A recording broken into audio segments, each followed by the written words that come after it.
খাতা কলম সুই, বই খাতা কলম সুই, বই খাতা কলম সুই, সুই। বেয়াদব ভাষা শেখো নাই? এ কি ভাষা বাকো? আমি তো ভালো কোথায় কুছি হ্যাঁ? বাজে কথা কও।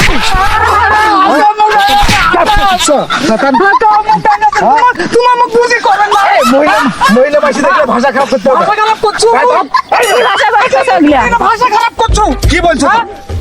কি বলছো? তুমি কেন খারাপ করছো বলো তো কি বলছো? এত পতাকার আই আমি শুয়ে দোকান করে শুই তো সেই কথাটা ভালো করে কইলে আসেন ম্যাডাম শুই দেখো তোমার দেখো না শুই তুমি ভালো ভালো কবে না যে এই যে আমি সুই বিক্রি করি, সুই নিবেন ম্যাডাম, সুই। হ্যাঁ ডাইরেক্ট বলতেছেন যে আসেন ম্যাডাম শুই, আসেন ম্যাডাম। আসেন ম্যাডাম শুয়ে তুলো এত পতাকার। আচ্ছা ঠিক আছে, হ্যাঁ আচ্ছা যাও, হয়ে গেছে। তোমার ভাষার কারণে এই মাইরটা খাইলা তুমি। এইতে তুমি আর এইভাবে এই খারাপ ভাষা বলবা না, ভালোভাবে বলবে। যাও যাও, আবার হয়ে গেছে, যাও।